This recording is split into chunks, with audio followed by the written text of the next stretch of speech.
Assalamualaikum warahmatullahi wabarakatuh. Alhamdulillahi rabbil alamin wa bihi nasta'inu ala umuri dunya waddin. Wassalatu wassalamu ala asyrafil anbiya'i wal mursalin sayyidina wa maulana Muhammadin wa ala alihi wa sahbihi ajma'in amma ba'du. Qala Allah ta'ala fil Qur'anil Karim. A'udzu billahi minasyaitonir rajim. Bismillahirrahmanirrahim.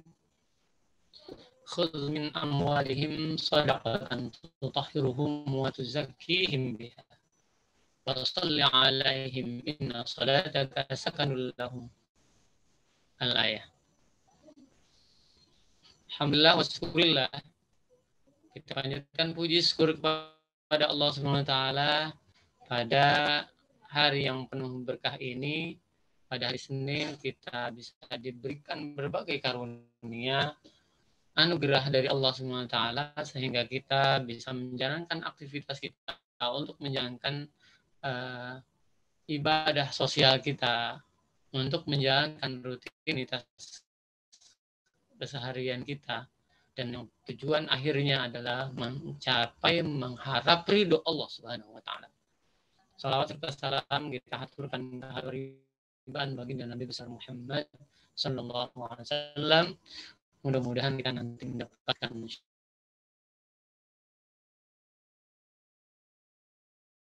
bulan kelahiran Nabi, kita perbanyak salat kepada Rasulullah SAW.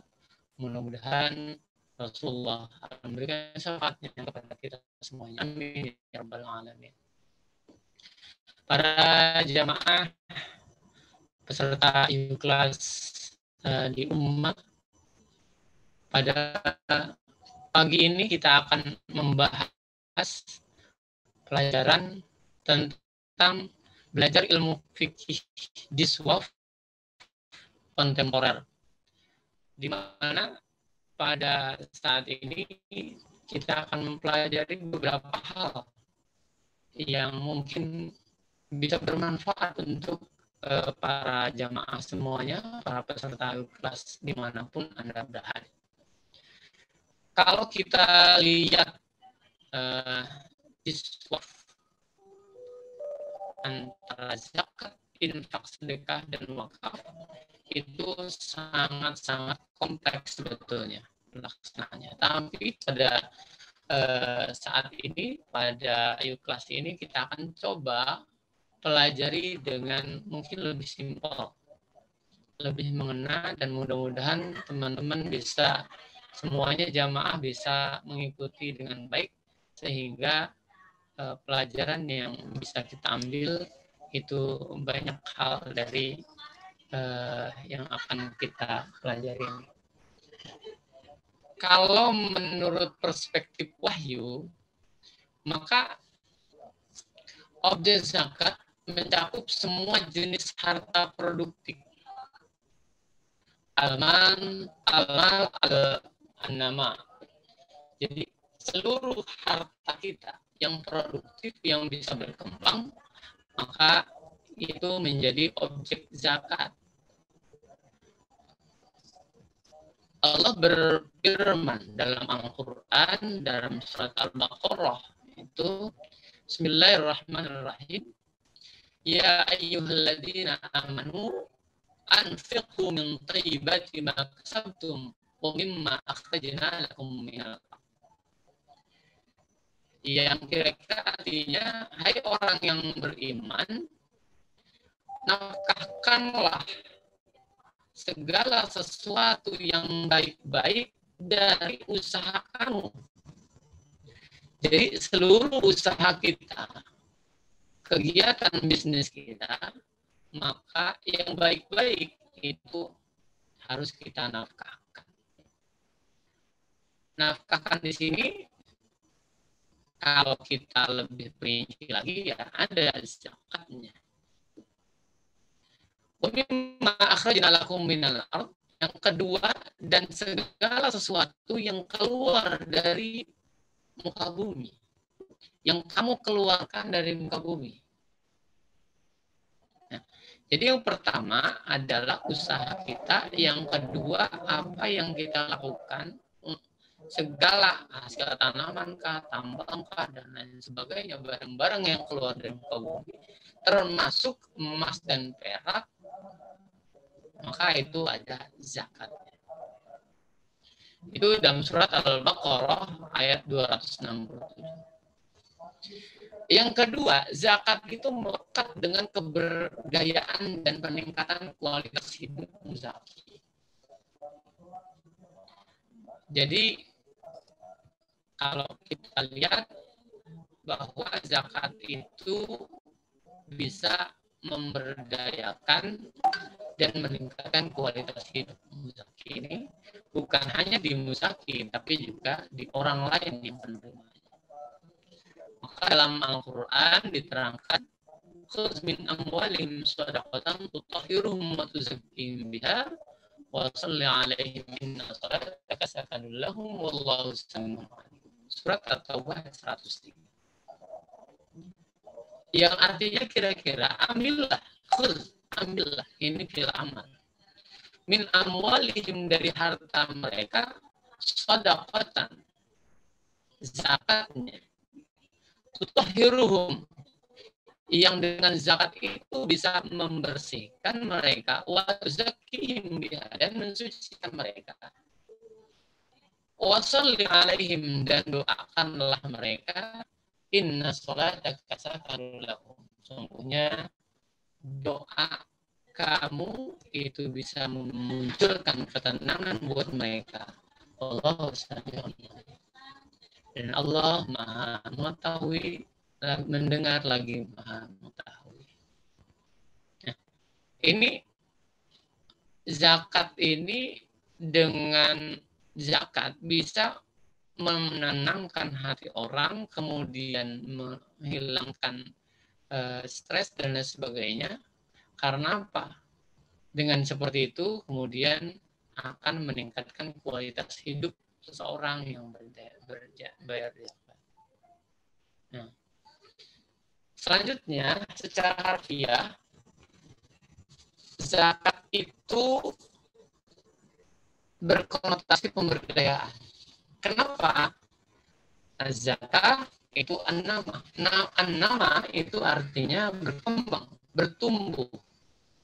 Maka harta yang dizakati itu tidak akan pernah dikatakan, oh harta saya berkurang dari zakat. Tidak. Justru dengan zakat, infak, sedekah, serta wakaf Anda, maka harta yang Anda miliki akan tumbuh dan berkembang. Nanti kita akan bahas bagaimana tumbuh dan berkembang. Allah sudah berfirman, wa ma ataitum riba liyarbu fi amwalin nas fala yarbu indallah. Wa ma ataitum min zakatin turiduna wajha Allah fa ulaika humul mudhifun. Kira-kira artinya, sesuatu yang kamu berikan melalui cara riba, liyarbu fi amwalin nas, supaya menambah harta kamu dengan memberikannya itu kepada manusia, fala yarbu indallah, maka sesungguhnya harta yang diberikan, dipinjamkan melalui cara riba, maka tidak akan pernah bertambah di sisi Allah. Apa yang bertambah? Hanya dosa yang bertambah. Tapi hartanya tidak bertambah. Walaupun sebetulnya mungkin hartanya nambah dari hasil riba, dari dia lipat gandakan, tapi sebetulnya itu di mata Allah tidak bertambah sama sekali. Tapi sebaliknya, suatu yang kamu berikan dari zakat, yang kamu berharap dengan zakat itu keriduan Allah, maka faulaika humul mudhifun, maka itulah sebetulnya harta-harta yang bertambah berlipat ganda, semakin jazza kata Nabi, bertambah dan bertambah. Nah, zakat tidak mengurangi harta sedikit pun. Kalau kesimpulan dari yang tadi kemudian bisa kita turunkan bahwa zakat tidak mengurangi harta sedikit pun. Hadis Nabi sudah menjelaskan dengan gamblang. Nabi bersabda, "Man qasat shadaqatun min malin."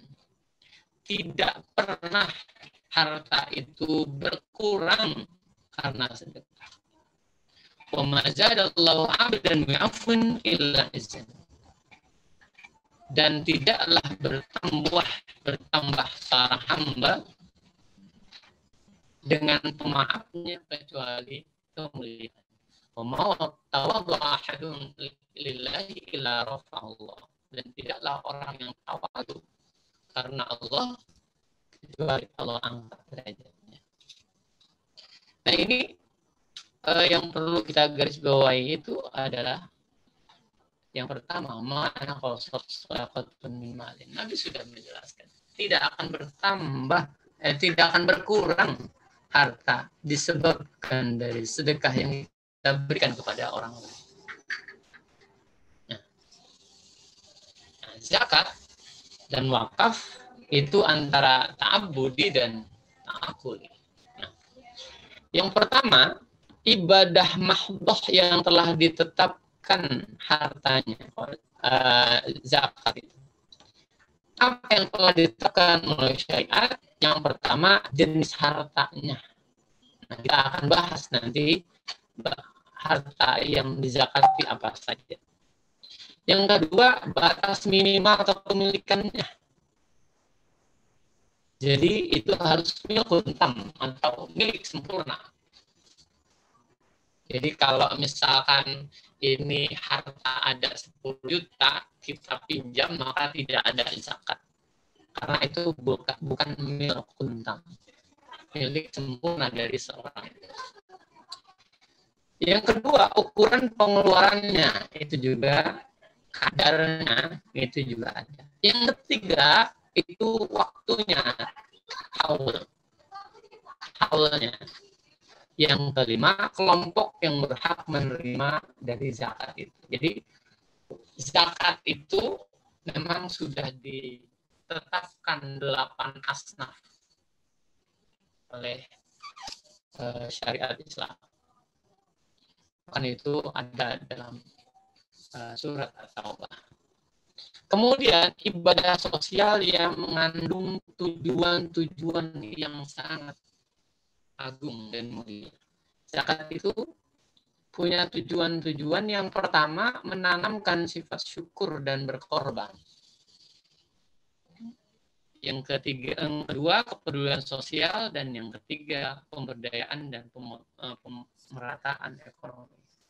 Nah, dengan ini maka ada menghilangkan kesenjangan sosial. Kita lihat perbedaan dan persamaan jiswa. Perbedaannya, zakat itu hukumnya wajib. Sementara infak sunnah, sedekah sunnah, wakaf juga sunnah. Jadi kewajiban orang itu hanya membayar zakat. Nah, kemudian kita ada banyak selorohan. Pak, bayar zakat? Oh enggak, kan saya udah sedekah saya aja udah besar.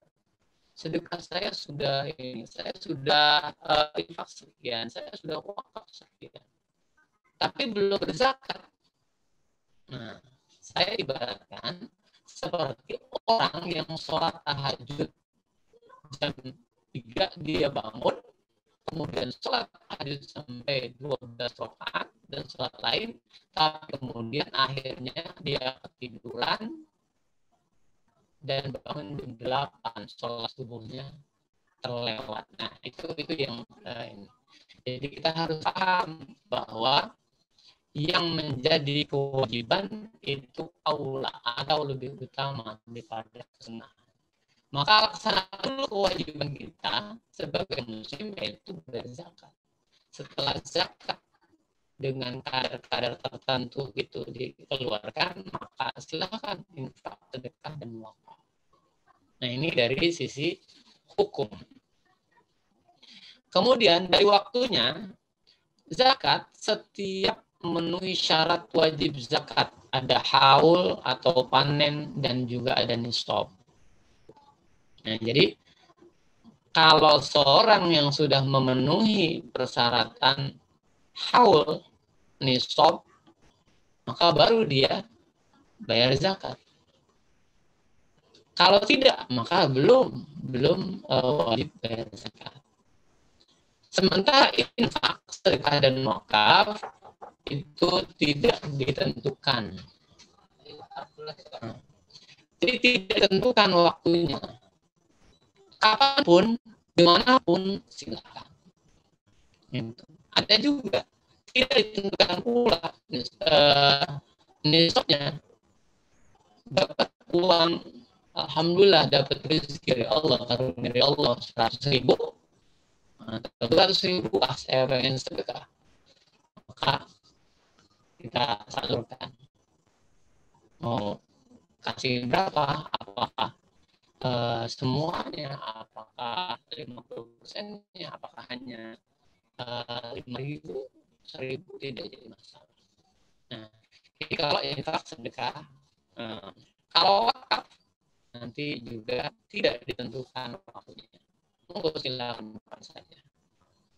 Nah, sementara dari sisi penerimanya, maka zakat itu ada 8 asnaf penerima zakat yang sudah diterangkan dalam surat At-Taubah ayat 60. Sementara infak, sedekah, wakaf itu penerimanya mustahik. Kalau wakaf itu namanya mauquf alaih. Mauquf alaih. Nah, selanjutnya kalau persamaan semuanya sebagai dana sosial Islam. Nah, jadi zakat, infak, sedekah dan wakaf itu ada dana sosial Islam. Islamic Social Fund. Oke. Kita ke hikmah zakat. Kenapa ada hikmah kewajiban zakat bagi umat Islam? Maka paling tidak kita bisa lihat dari 3 aspek. Ada aspek muzaki, ada aspek mustahik, kemudian juga ada bagi masyarakat umum. Nah, bagi muzaki, zakat itu bisa membersihkan hati dari kikir dan menumbuhkan kedermawanan. Jadi dengan adanya zakat, maka sikap pikir kita hitung-hitungan dengan apa yang kita keluarkan, maka itu akan dibersihkan oleh Allah SWT dan muncul kedermawanan. Yang kedua, karakter Islami akan muncul dari kita berzakat, infak, sedekah, dan berwakaf. Karakter Islam itu adalah salah satunya kedermawanan, kemudian kepedulian dengan tetangga, dengan saudara, dengan orang yang lebih susah dibanding kita. Kemudian Allah akan berikan keberkahan atas harta kita, juga kemanfaatan. Nah, bicara keberkahan itu bukan bicara masalah nominal. Ada orang yang Allah kasih rezeki yang begitu besar, tapi kemudian dia tidak bisa memberikan manfaat buat dia dari rezeki yang ada. Bahkan rezeki itu membuat dia pusing, membuat dia pening, dia tidak nyaman, dia merasa terancam karena harta yang dia miliki. Maka kemudian dia cukup untuk menggaji security, bahkan kemudian dia beli anjing. anjing untuk menjaga rumahnya. Tidak cukup dari situ. Kemudian dia siapkan bodyguard dan lain sebagainya. Karena apa? Merasa terancam dengan posisi dan keberadaan dia dan keberadaan hartanya. Akhirnya yang menimbulkan dia insomnia, tidak bisa tidur dan lain sebagainya. Timbullah penyakit-penyakit fisik yang lain, kemudian tidak memberikan keberkahan. Hartanya banyak melimpah, tapi tidak membuat dia tenang dan nyaman, bahkan menimbulkan banyak kemudaratan. Dan yang ini adalah hartanya tidak bisa memberikan manfaat buat orang lain. Jangankan mungkin untuk orang lain, orang-orang yang kikir bahkan tidak bisa memberikan manfaat buat dirinya. Ketika dia ingin makan enak, misalkan, maka kemudian dia datang, kok ngapain saya makan enak? Saya ngasih rezeki sama orang, mending saya makan biasa aja. Nah itu jadi akhirnya dia tidak bisa memberikan kemanfaatan buat dirinya, apalagi buat orang lain. Yang terakhir adalah semangat investasi. Kok bisa semangat investasi? Karena harta yang disimpan, harta yang tidak digerakkan itu akan menjadi objek zakat. Maka apabila dia punya rumahnya 2, kemudian yang 1 tidak dipakai, maka akan kena zakatnya. Tapi kalau dia gunakan untuk kontrakan, untuk hal yang lain yang bisa bermanfaat, nah itu hartanya tidak kena jadi zakat, tapi hasilnya saja. Afwan Ustaz. Kemudian bagi mustahik itu bisa membersihkan dengki dan menumbuhkan empati. Bagaimana karena mustahik itu kita beri, maka akan menumbuhkan empati dia sama kita. Apabila kita baik dengan orang lain, maka orang lain pun akan baik dengan kita. Nah ini fungsi dari zakat. Ketika zakat kita salurkan dengan baik, harta kita keluarkan zakatnya, nah, maka orang akan merasa, oh iya, dia merasa bahwa saya terbantu dengan adanya Bapak A yang berzakat, infak, sedekah melalui saya. Nah, kemudian juga semangat kebersamaan dan persaudaraan itu akan muncul dari zakat yang kita berikan. Itu sangat indah sekali kalau semua orang yang kaya dan berada, kemudian berzakat, infak, sedekah, kemudian dia kumpul dengan para mustahikin, misalkan makan bareng dan sebagainya dari harta zakatnya, maka persaudaraan akan muncul. Afwan Ustaz, Assalamualaikum. Ya. Suaranya agak putus-putus Ustaz, mungkin headsetnya bisa dilepas, nggak usah pakai headset gitu. Oh ya, baik. Iya, dilepas aja nggak apa-apa. Ya, sudah gimana? Nah, lebih bagus Ustaz. Silakan dilanjutkan Ustaz. Terima kasih. Oh iya, terima kasih. Baik, jamaah yuk kelas ummah yang berbahagia, rahimakumullah. Bagi mustahik itu juga hikmahnya itu akan membantu memenuhi kebutuhan dasar hidup dan kemandirian dia. Dengan kita membantu mereka, maka paling tidak orang yang tidak bisa produktif, maka dia akan dapat kebutuhan dasar seperti sembako dan sebagainya. Dan orang yang produktif itu bisa menjadi mandiri. Usia produktif bisa mandiri. Ya, jadi dengan seperti itu, maka orang-orang akan sangat terbantu dan mereka semakin produktif. Sementara orang-orang jompo yang tidak bisa bekerja, kebutuhan dasarnya bisa terpenuhi dari situ. Kemudian ini bagi masyarakat, yang pertama hikmahnya adalah membangun solidaritas dan kebersamaan masyarakat.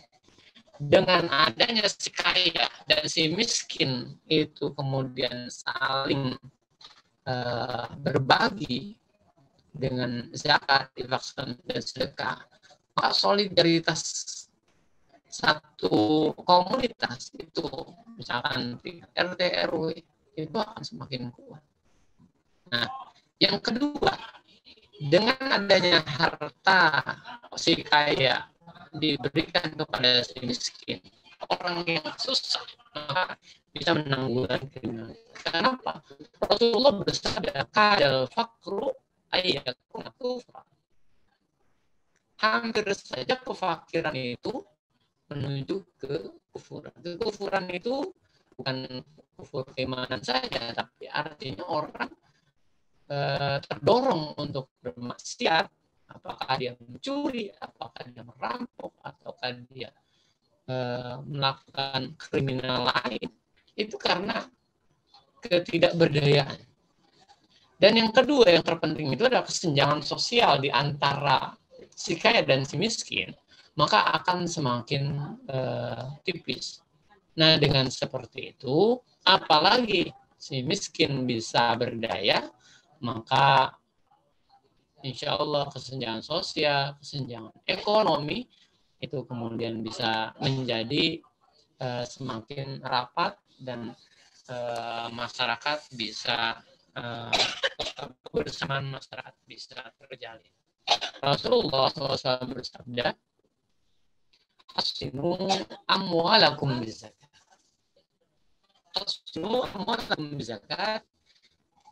Kata Nabi, peliharalah, jagalah harta kamu dengan apa? Bukan dengan lain-lain, tapi dengan zakat.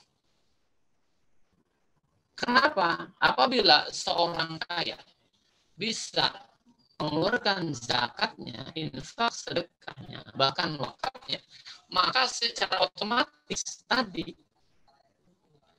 mengurangi kriminalitas. Orang untuk mengambil harta dia akan jadi sungkan. Lebih baik dia minta kepada si muzaki daripada dia melakukan kriminalitas.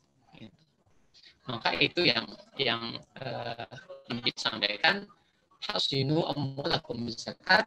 Karena apa? Memelihara harta kita itu dengan cara berbagi, dengan memberi kepada orang, maka insya Allah orang akan semakin baik dengan kita karena kita berbuat baik sama orang lain. Baik. Jamaah rahmatullah, jamaah plus definisi zakat itu ada beberapa, paling enggak ada 3. Pertama, definisi zakat itu at-thaharah, bersih dan suci. Jadi kalau ingin membersihkan harta kita secara spiritual, secara konsep agamanya, maka itu adalah zakat. Yang kedua, nama zakat itu artinya tumbuh dan berkembang. Tadi sudah kita jelaskan bagaimana harta itu akan menjadi berkah dengan adanya zakat, infak, dan sedekah yang kita lakukan. Nah, kembali ke taharah tadi, kenapa menjadi bersih? Bersih itu dari hak orang lain. Karena Rasulullah juga bersabda dalam satu hadisnya bahwa di dalam harta kita, dalam infak kita, dalam harta kita, itu ada harta orang lain. Maka keluarkan harta orang lain itu, setelah itu maka akan bersih. Nah, yang terakhir, as-shalah. Baik. Dengan adanya zakat, kita berzakat.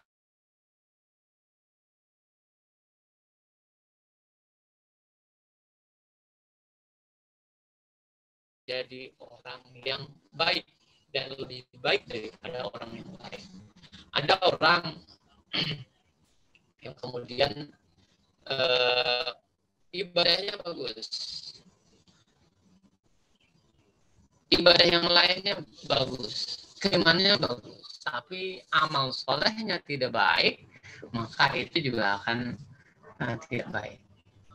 Baik, kita ke jenis zakat. Zakat itu ada dua. Pertama zakat fitrah, zakat jiwa. Yang kedua zakat harta. Nah, zakat fitrah itu dalam hadis Rasul diterangkan bahwa qala Rasulullah SAW, farada Rasulullah SAW zakat al-fitri min Ramadan sa'an min tamrin atau sa'an min sya'irin ala al-abdi wal hurri wal zakari wal unsa wal saghir wal kabir min al-muslimin. Jadi zakat fitrah itu adalah zakat yang sangat umum yang dikeluarkan bagi jiwa-jiwa muslim pada bulan Ramadan. Ya. Kita lanjut, zakat fitrah wajib juga ditunaikan oleh seorang muslim. Tadi sudah disampaikan kesimpulannya, baik hamba sah yang merdeka, semua orang muslim. Kadar zakat fitrah itu 1 sok atau 2,176. Kalau kita biasanya 2,5 kilogram beras atau 3,5 liter. Jangan kurang dari itu, lebih boleh. Kalau lebih, maka lebihnya akan jadi sedekah. Boleh juga beberapa ulama menyampaikan bahwa boleh pakai uang. Nah, kemudian waktu pembayarannya kapan? Wajib kita membayar zakat fitrah ditandai dengan tenggelamnya matahari di akhir bulan Ramadan, itu wajibnya. Boleh mendahulukan, mempercepat pembayaran zakat fitrah selama bulan Ramadan. Nah, ini oke. Itu zakat fitrah. Zakat mal itu disebut juga dengan zakat harta. Ini golongan yang kedua. Adalah zakat yang dikenakan atas harta yang dimiliki oleh seorang atau lembaga dengan syarat-syarat dan ketentuan yang secara syariat sudah ditetapkan. Nah, jadi zakat mal tidak semua zakat harta bisa dizakati kecuali yang sudah ada syarat-syarat dan ketentuan. Harta menurut jumhur ulama itu mempunyai nilai ekonomi dan nilai tukar. Jadi harta yang dizakati itu mempunyai nilai ekonomi dan nilai tukar. Kemudian setiap orang cenderung menyukainya dan memerlukannya. Nah, ini definisi harta. Dan terakhir, dan dibenarkan manfaatannya secara syariat. Itu yang disebut harta. Zakat mal, syarat wajibnya adalah pertama, milik sempurna. Kalau bahasa fikihnya milkun tam, milik sempurna. Yang kedua, hartanya itu diperoleh melalui yang halal. Jadi harta yang diterima dari hal yang tidak halal tidak wajib zakat. Ketiga, cukup nisabnya. Yang keempat, cukup haulnya. Haul itu ketemu tahun kalau bahasa kita. 12 bulan. Yang berikutnya lebih dari kebutuhan pokok, surplus.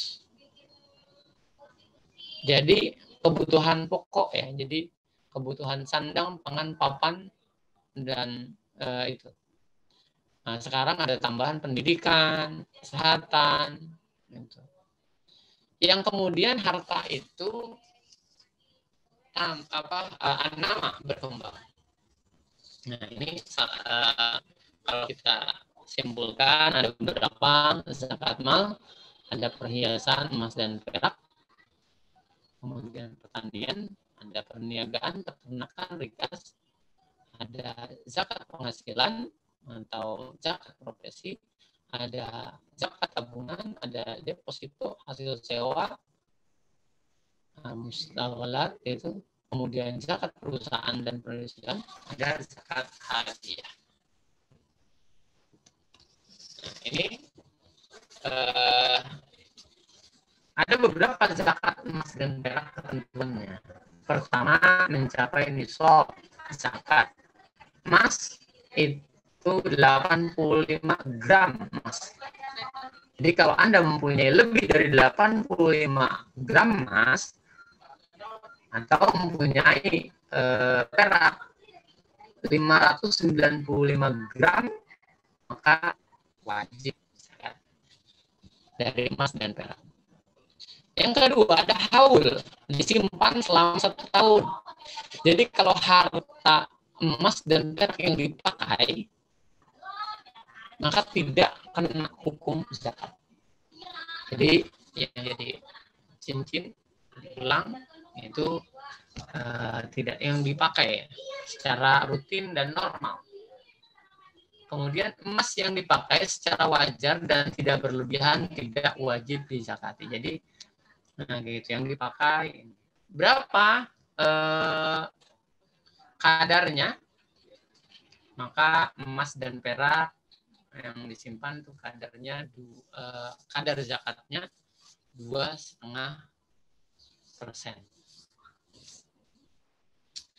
Nah, ini pengambilan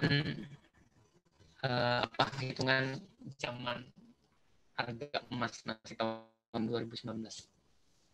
Contoh ilustrasi. Seorang memiliki emas seberat 1 kg, memiliki perak seberat 5 kg. Berapakah zakatnya? Maka hitung nisabnya, langkahnya. Pertama, hitung nisabnya. Yang kedua, hitung harga emas saat itu, saat ini ya. Kemudian konversikan ke rupiah dan hitung ukuran zakatnya 2,5 kg. Maka itu bisa kita pelajari. Oke, selanjutnya ada zakat pertanian. Nah ini para petani-petani kadang-kadang mereka juga khilaf ini untuk berzakat dari setelah dia panen. Nah, zakat pertanian itu ya Allah berfirman, ya ayyuhalladzina amanu anfiqu min thayyibati ma kasabtum wa mimma akhrajna lakum minal ardh. Wa mimma akhrajna lakum minal ardh itu salah satunya adalah pertanian. Maka kemudian objek zakat hasil tani itu yang pertama ada 4 hasil pertanian: gandum, syair, kurma, dan zabib. Pendapat Ibnu Umar dan sebagian salafus saleh. Hasil pertanian yang menguatkan dan bisa disimpan, mengkuati baladin kalau bahasa fikihnya. Nah, ini pendapat Imam Malik dan Imam Syafi'i. Maka kemudian sesuatu yang mengkuati baladin itu tanaman pokok. Kalau di Indonesia beras, padi. Nah itu akan kena ketika kita menanam padi, ketika panen maka akan ada zakatnya. Hasil pertanian yang kering, tahan lama dan bisa dikilo, pendapat Imam Ahmad. Atau yang keempat, setiap atau seluruh hasil pertanian menurut Imam Abu Hanifah. Maka yang menurut banyak ulama yang menggunakan Imam Abu Hanifah, seluruh pertanian itu kena zakatnya. Nisabnya 5 wasak setara dengan 653 kg beras. Kalau kali 10 liter maka 6.530. Tarif atau kadarnya, kadar zakatnya 5%. Ada 2. 5% jika itu menggunakan biaya. 10% jika alamnya. Jadi kalau kita tanam saja tanpa ada biaya, kita tinggal, kemudian ketika panen kita datang dan kita langsung panen, maka itu 10%. Tapi kalau ada biaya dari pembibitan, dari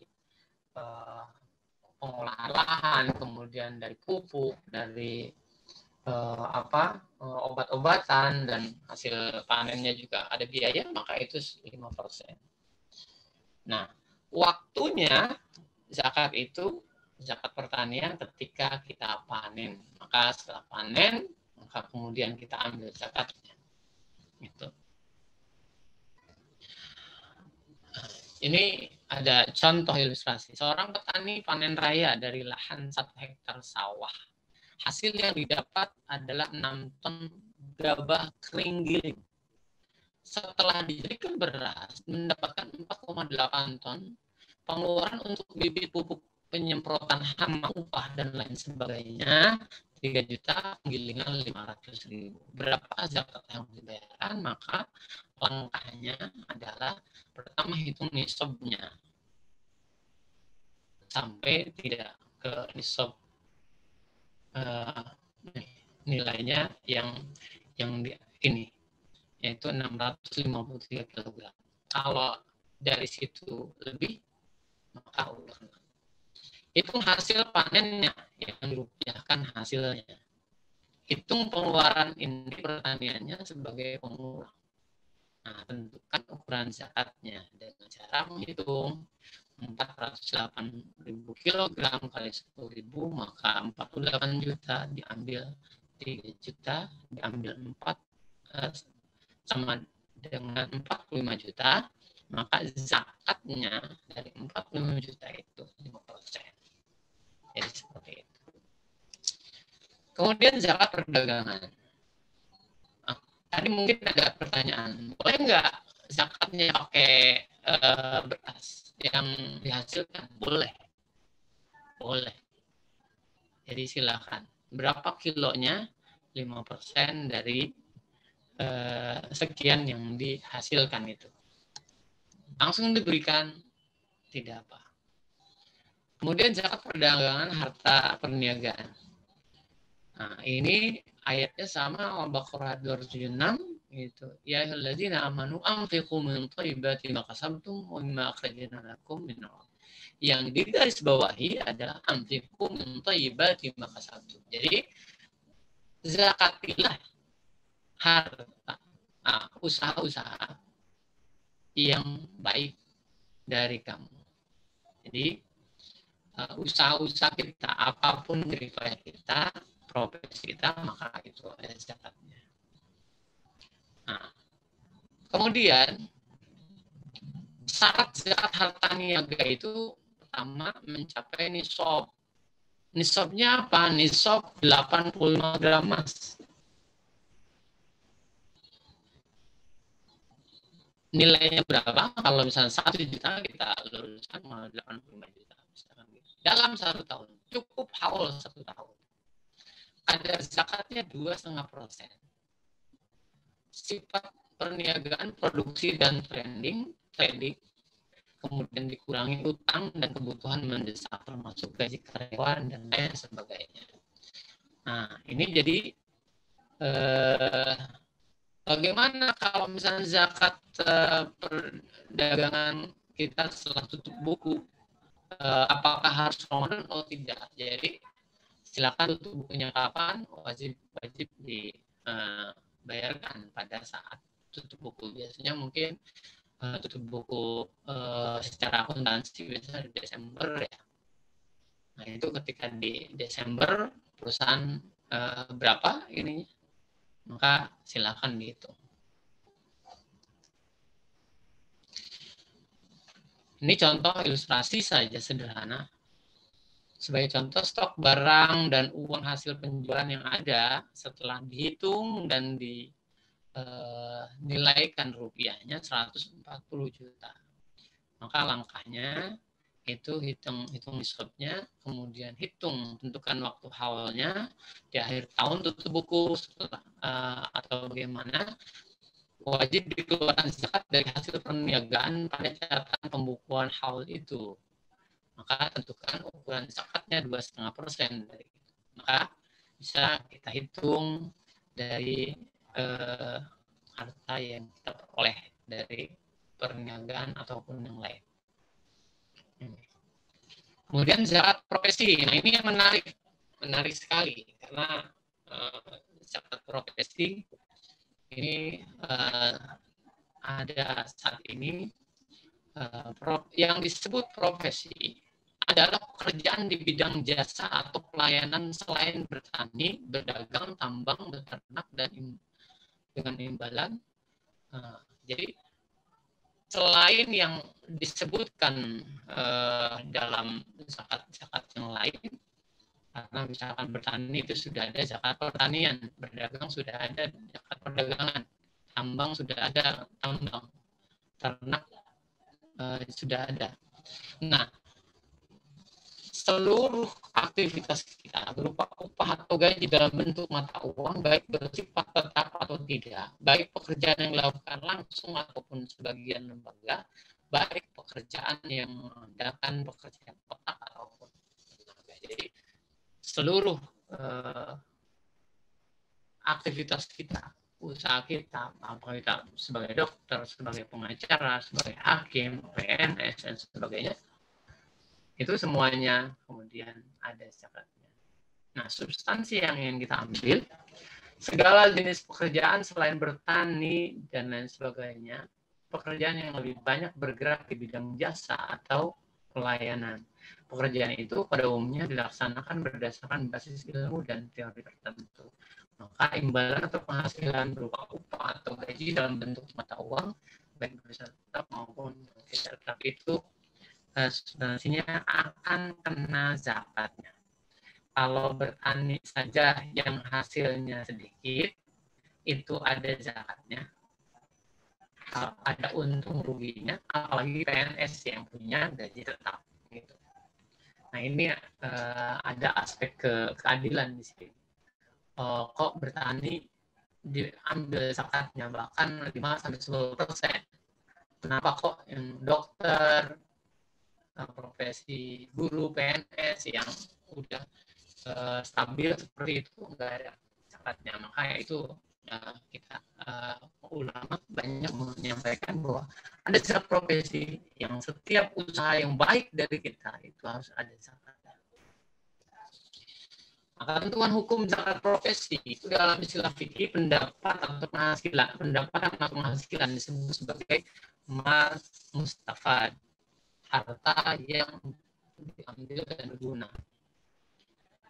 Nah, ini mal mustafad ini contohnya adalah pejabat, pegawai negeri, swasta atau swasta, dokter, konsultan dan sebagainya, bahkan olahragawan, artis, seniman dan sejenisnya. Para ulama fikih telah menjelaskannya dalam kitab klasik. Banyak kitab-kitab yang dituliskan oleh para ulama. Menurut para ulama, setiap upah gaji yang didapat dari pekerjaan itu wajib zakat ditunaikan. Jadi seperti itu. Siapa saja?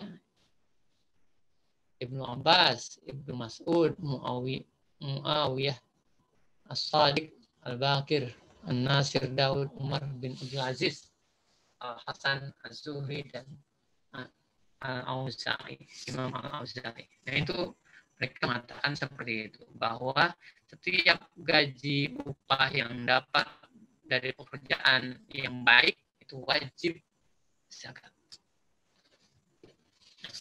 Kemudian ketentuan zakat profesi ini sesuai pula dengan kaidah umum zakat, bahwa zakat diberlakukan untuk hartawan yang telah memenuhi nisab. Jadi itu harus memenuhi nisab. Oleh karena itu tidak mungkin zakat diwajibkan kepada petani yang mendapatkan penghasilan setahun, bahkan ada resikonya, risiko gagal panen dan sebagainya, sementara seorang karyawan bahkan 1 kali penghasilan sama dengan penghasilan petani dalam setahun. Seperti itu. Dan biasanya tidak punya risiko dan sudah konstan. Maka itu maka kemudian profesi juga harus ada zakatnya. Nah, zakat profesi dikiaskan menurut Syekh Yusuf Al-Qaradawi dan KMA keputusan Menteri Agama nomor 52 tahun 2014 itu nisabnya sebesar 653 kg beras. Ada juga menurut fatwa MUI itu dikiaskan nisabnya dengan emas 85 gram emas. Nah,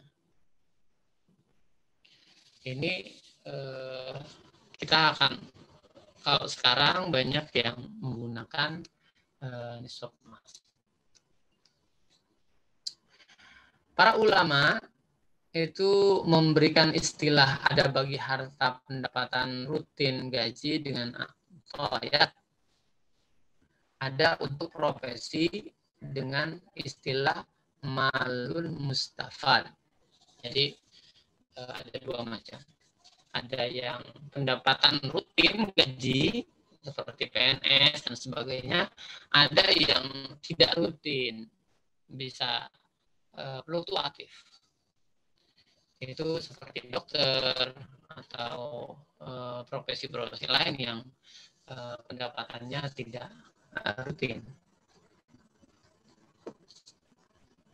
Nah, kita lihat Ibnu Mas'ud, Muawiyah dan Ibnu Umar bin Abdul Aziz. Umar bin Abdul Aziz itu meriwayatkan hadis tentang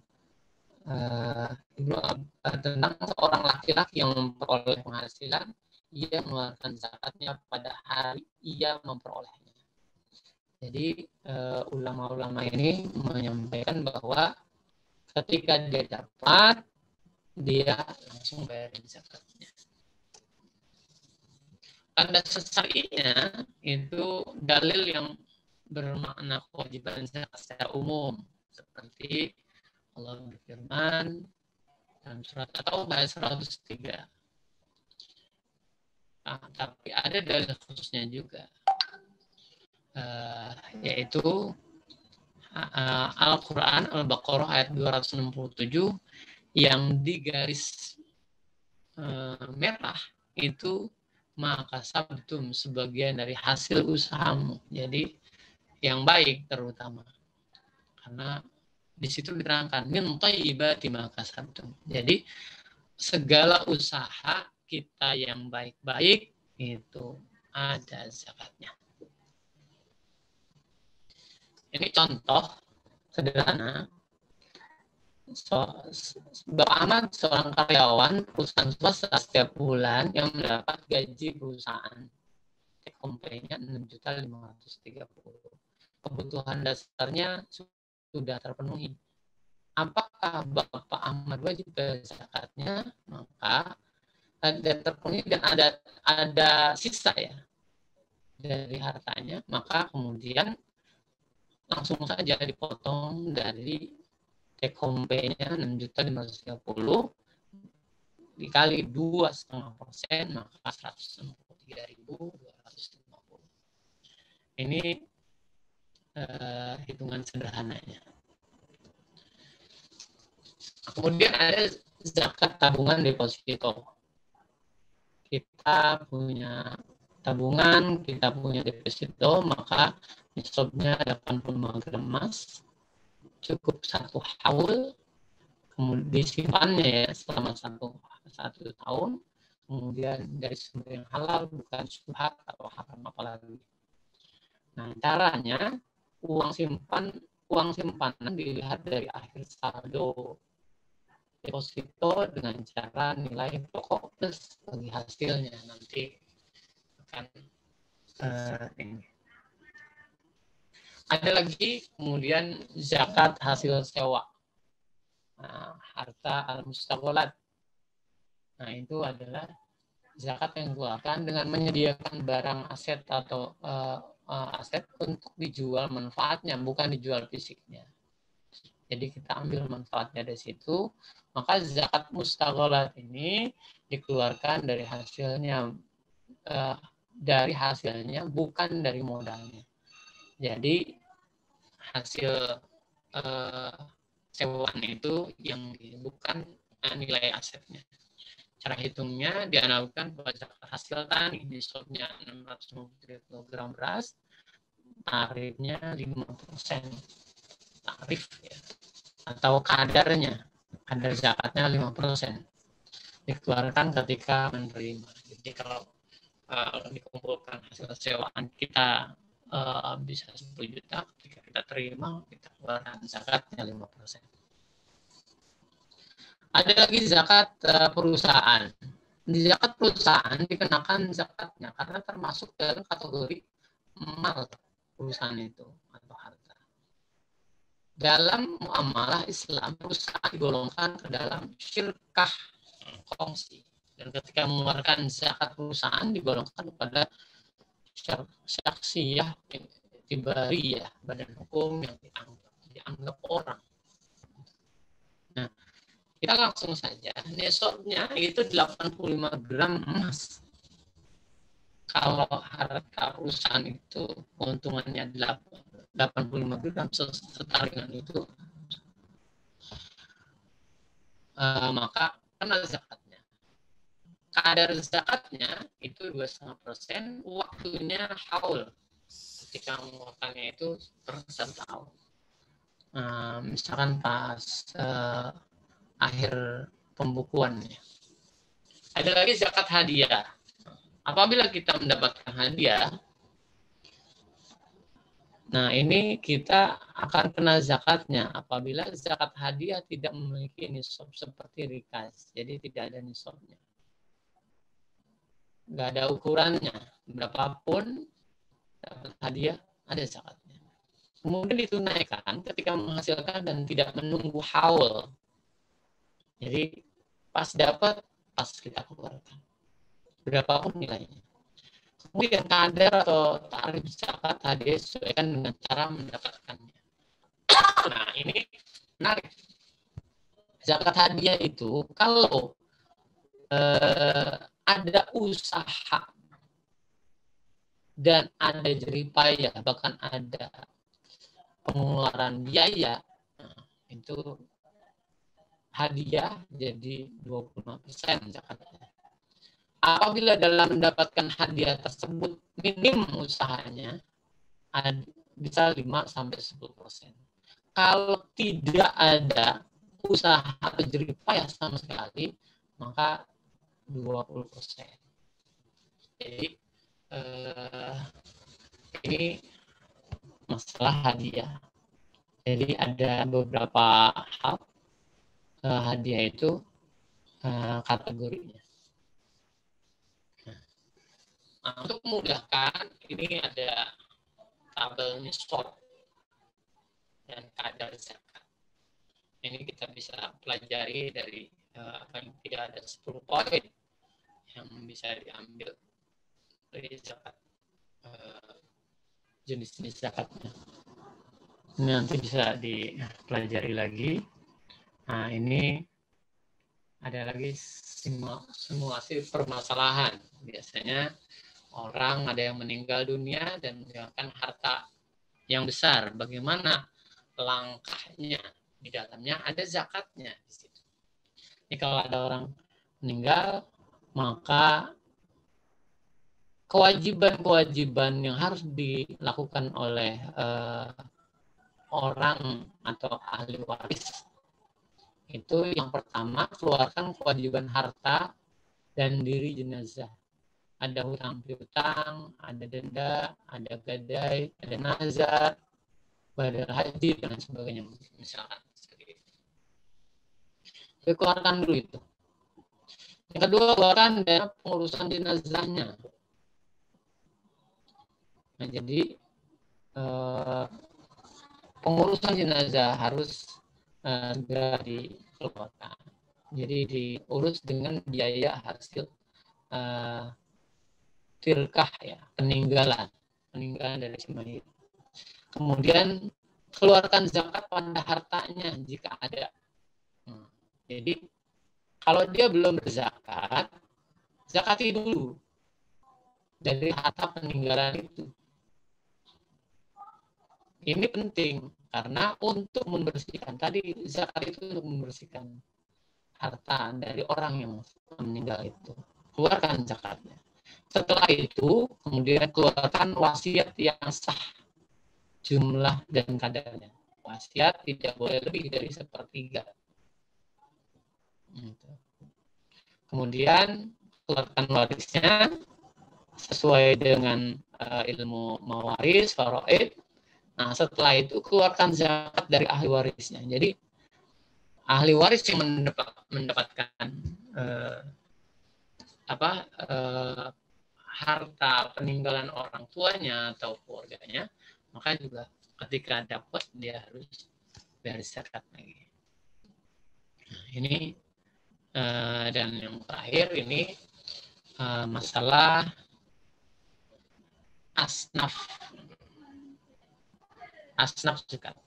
Asnaf zakat itu ada 8. Kita tahu dalam surat At-Taubah ayat 60, Allah berfirman, Bismillahirrahmanirrahim, Innamas shadaqatu lil fuqara'i wal masakin wal 'amilina 'alaiha wal mu'allafati qulubuhum wa fil riqab wal gharimin wa fi sabilillahi wa ibnis sabil fariidatan minallah wallahu 'alimun hakim. Kira-kira artinya adalah sedekah atau zakat itu untuk pertama fakir. Siapa itu fakir? Orang yang tidak memiliki harta dan pendapatan yang cukup sesuai dengan kebutuhannya. Jadi kebutuhan dasarnya. Kalau kebutuhan dasar dia dalam sehari 50.000 untuk makan, maka dia hanya dapat 30.000. Jadi di bawah standar kebutuhan dasarnya. Wal masakin, orang-orang yang miskin. Orang-orang miskin ya orang yang punya pendapatan. Kalau fakir tadi mungkin dia tidak punya pendapatan atau punya pendapatan di bawah kebutuhan dasar keseharian dia. Nah, orang yang miskin mempunyai pendapatan tapi tidak cukup kebutuhannya selama 1 tahun. Atau rata-rata kalau misalkan untuk makan 50.000, maka dia hanya dapat 50.000. Kalau misalkan nanti ada kegawat daruratan seperti sakit dan sebagainya, maka dia tidak punya kemampuan untuk membiayainya, yaitu miskin. Yang kedua, yang ketiga, amilin 'alaiha. Amil zakat, yaitu setiap orang atau pihak yang bekerja atau bertugas untuk mengumpulkan, mendayagunakan, dan mendistribusikan zakat. Nah, orang-orang sekarang amil itu jadi profesi.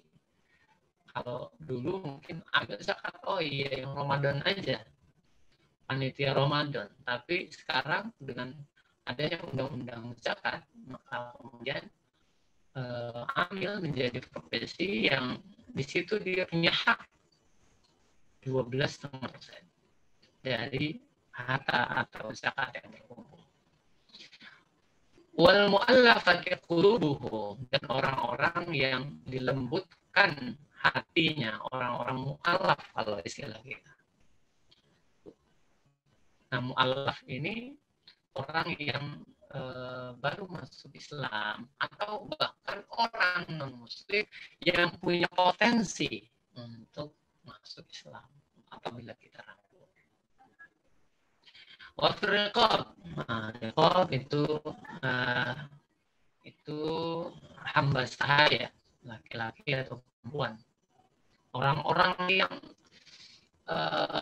tertindas, orang-orang yang tergadai kehidupannya itu bisa dikatakan riqab. Wal gharimin, orang-orang yang punya utang, orang yang berhutang, nah itu bisa dibantu dari dana zakat.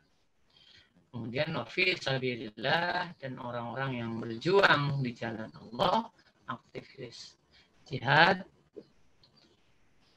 baik di medan perang ataupun bukan.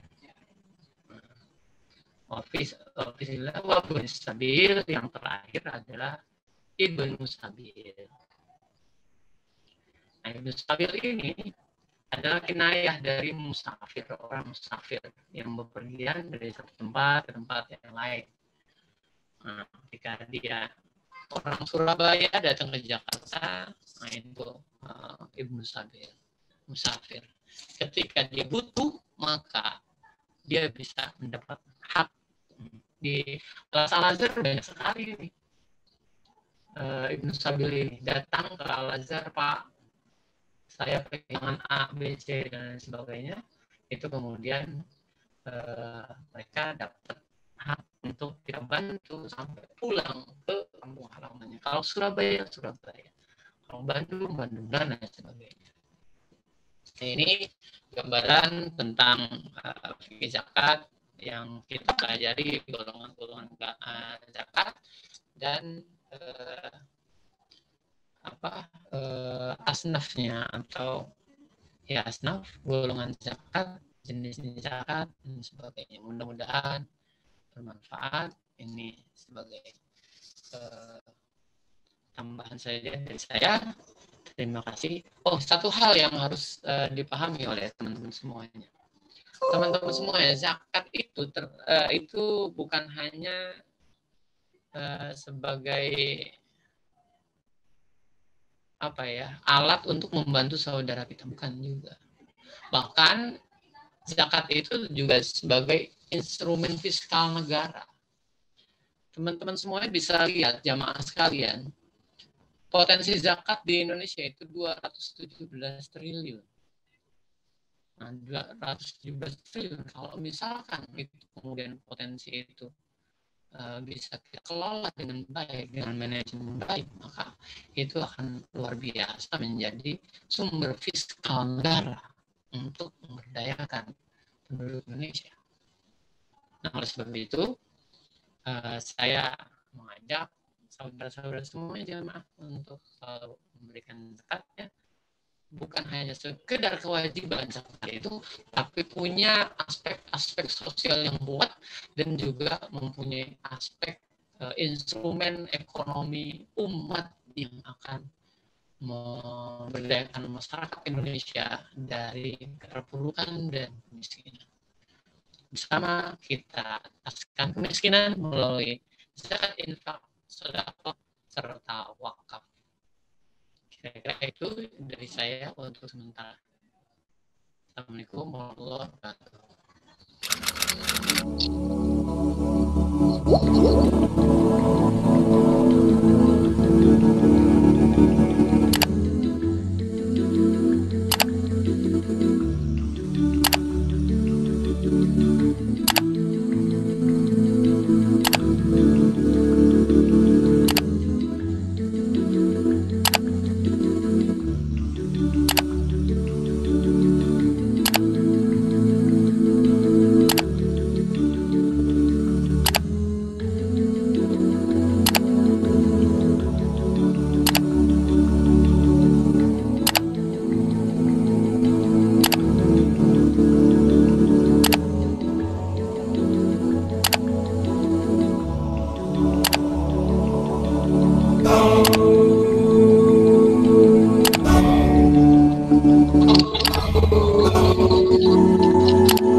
Baik,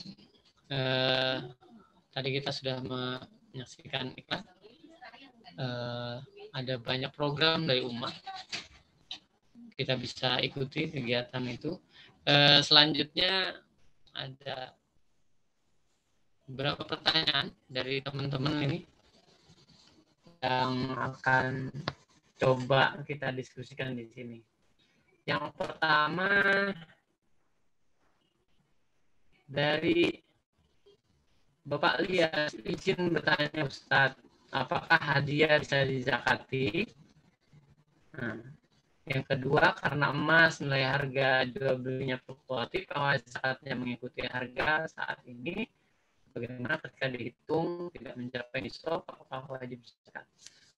Baik, yang pertanyaan pertama, hadiah itu tadi sudah kita sampaikan ada hadiah itu ada 3 kriteria hadiah yang kita bisa zakati. Hadiah apapun, berapapun nilainya, itu ketika dapat langsung kita zakati. Misalnya dapat hadiah 1 juta, maka lihat dulu, kita harus zakati. Lihat dulu bagaimana dapat hadiahnya. Kalau misalkan tidak ada upaya sama sekali, apakah ada upaya ini? Apakah upaya itu besar untuk mendapat hadiah? Maka masing-masing ada nisabnya. Kalau zakatnya hadiah itu kemudian tiba-tiba aja dapat hadiah tanpa kita ini, maka zakatnya ya 20%. Seperti rikaz. Tapi kalau ada upaya, maka itu upayanya kecil 5-10, seperti pertanian.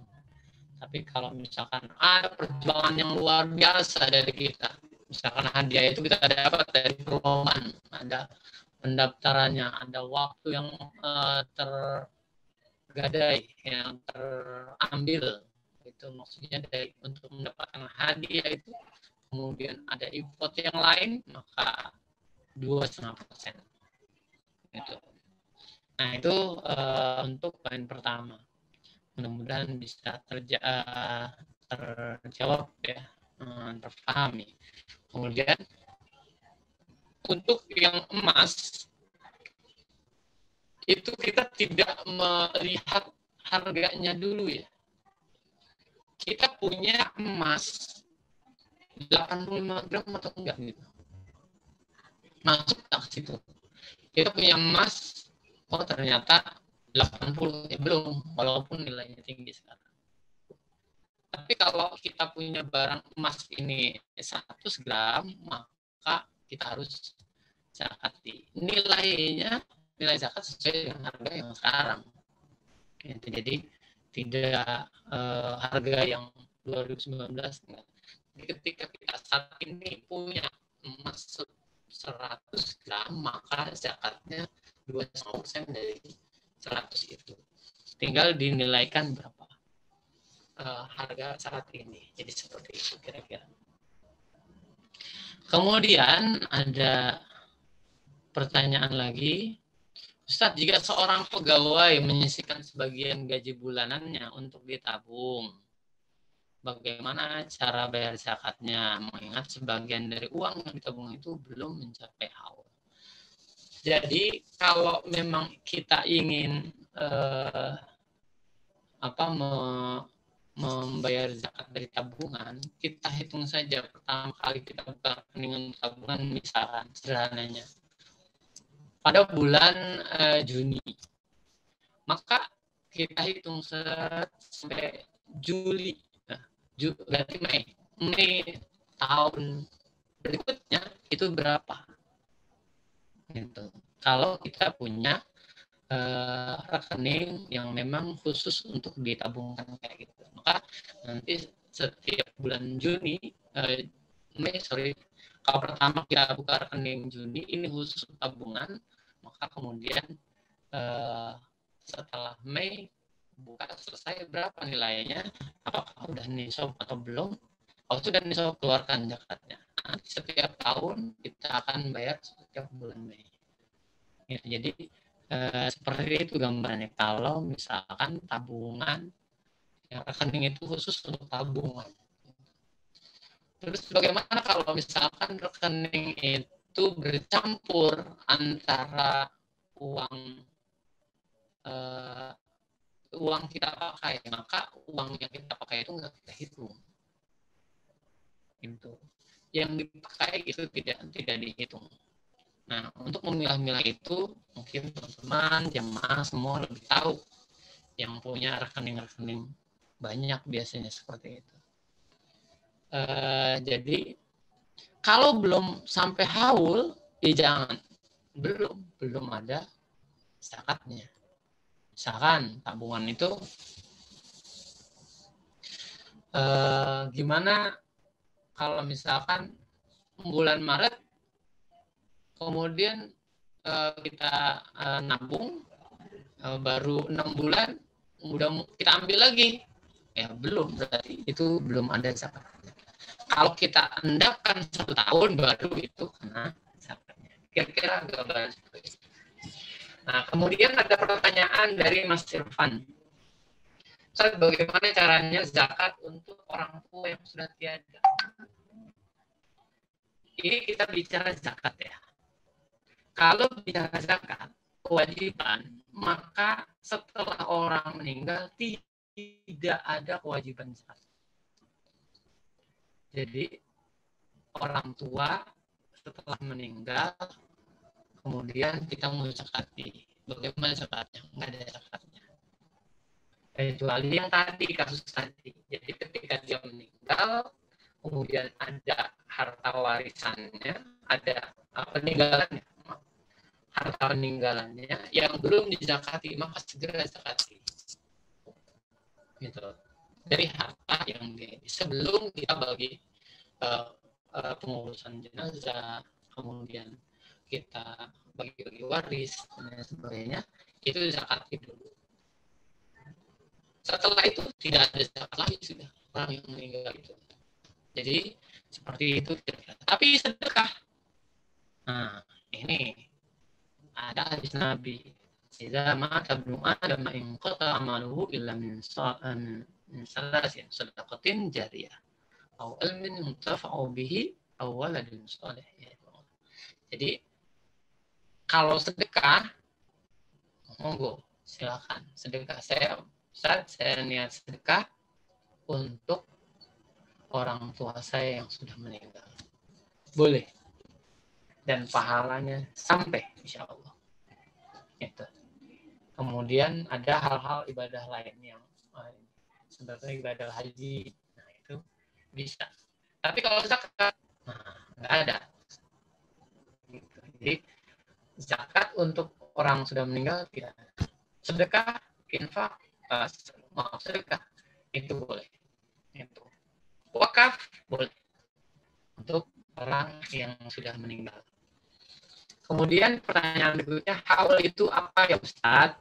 Nah, haul kalau istilah kita tuh ketemu tahun. Jadi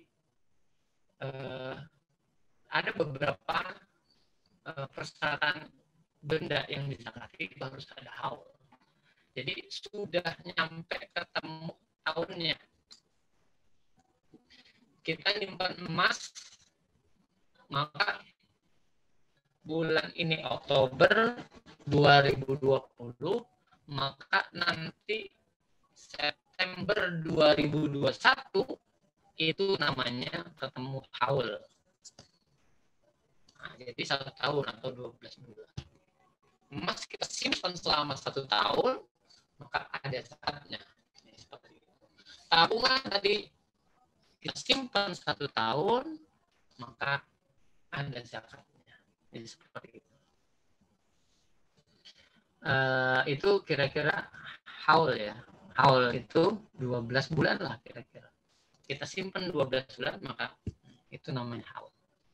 Kemudian ada lagi Ustadz Brigita Nome. Ustadz, saya dengar sedekah bisa memperlancar jodoh. Betul. Jadi tidak spesifik, tapi segala urusan kita itu bisa diperlancar oleh Allah dengan sedekah. Tinggal kita niatnya jodoh, insya Allah akan mudahkan urusan jodoh. Jadi seperti itu. Sedekah itu ada juga gitu. Sedekah itu tidak harus harta ya. Jadi bahkan senyum kita adalah sedekah. Segala yang baik untuk orang lain itu jadi sedekah. Gitu.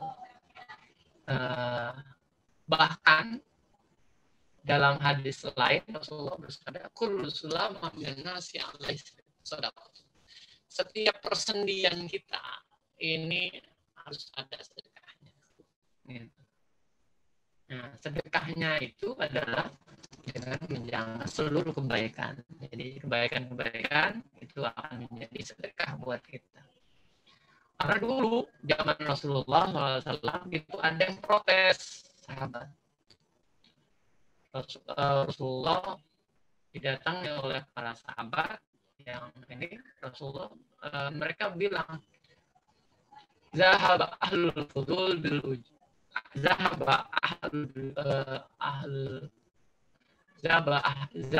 ahlul busur bil ujur.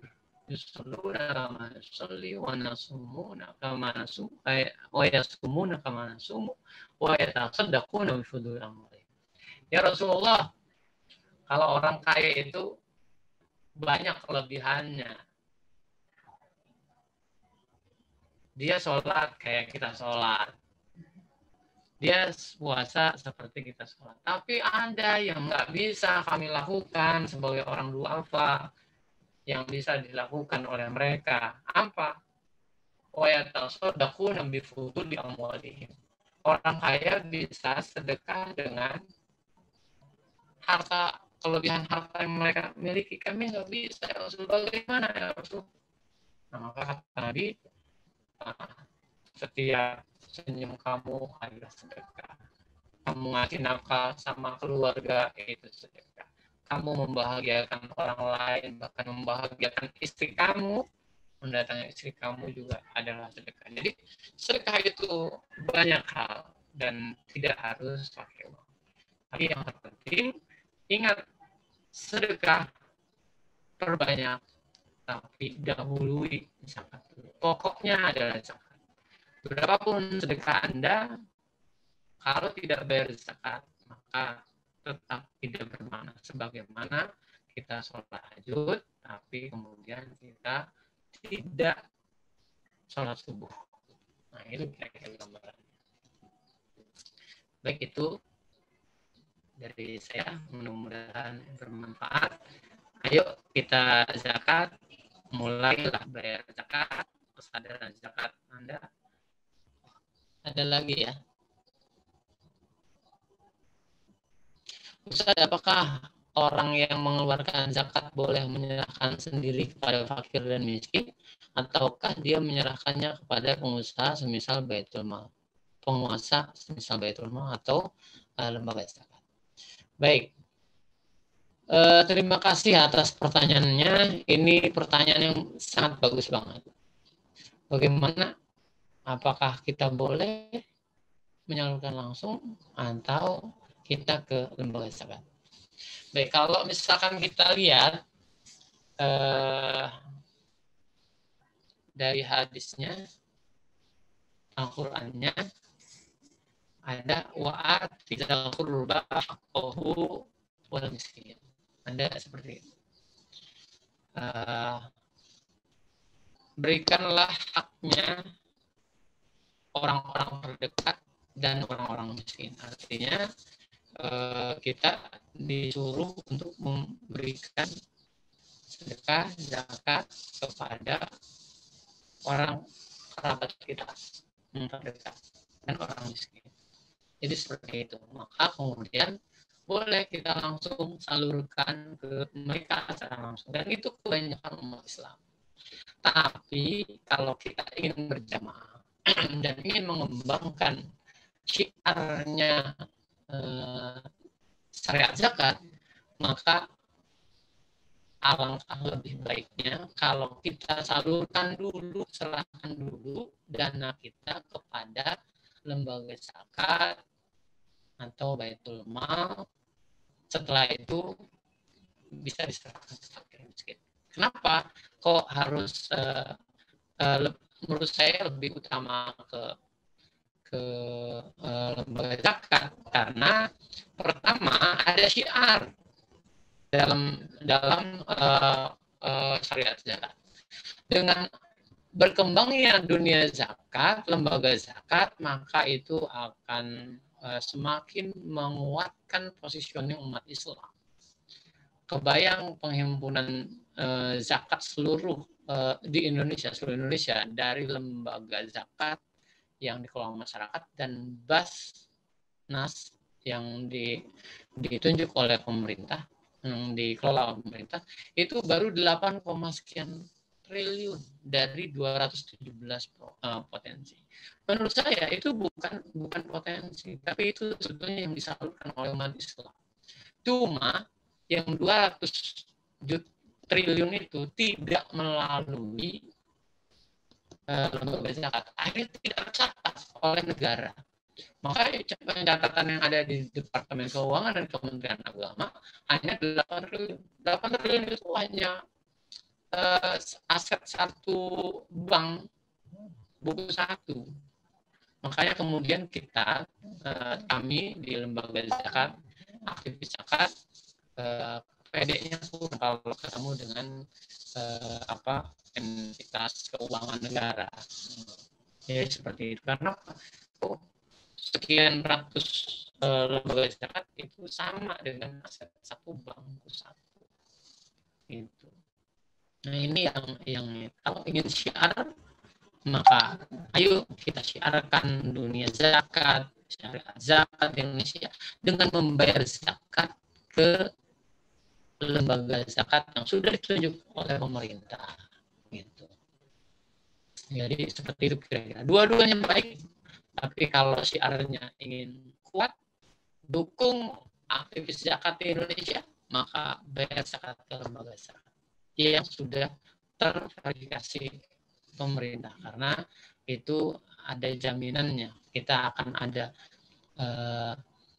audit syariah, audit keuangan, ada audit kepatuhan. Itu jadi seperti itu. Insya Allah lembaga zakat seperti Las Al-Azhar itu bisa dipercaya oleh umat Islam untuk bisa menjadi wadah penyaluran dan zakat yang akan kita salurkan kepada umat Islam di Indonesia sesuai dengan asnafnya. Oke, itu dari saya. Mudah-mudahan bermanfaat, mudah-mudahan bisa kita jadikan amanah. Mohon doanya dari semuanya supaya kami ambil zakat, aktivis zakat diberikan kekuatan, keistiqomahan dan amanah, sehingga kami bisa menyesuaikan, menyalurkan zakat umat Islam kepada orang-orang berhak untuk mengentaskan kemiskinan dan untuk memberdayakan umat Islam terutama yang ada di Indonesia. Baik, itu dari saya. Terima kasih atas atensinya. Terima kasih atas pertanyaan-pertanyaannya yang luar biasa. Mohon maaf kalau misalkan jawabannya tidak memuaskan dan mencukupi hasanah keilmuan jamaah semua. Dan saya Al-Fakir Rahmatullah Siddiq yang sehari-hari beraktivitas di dunia zakat. Mohon maaf apabila ada kesalahan. Wabillahi taufiq wal hidayah. Assalamualaikum warahmatullahi wabarakatuh.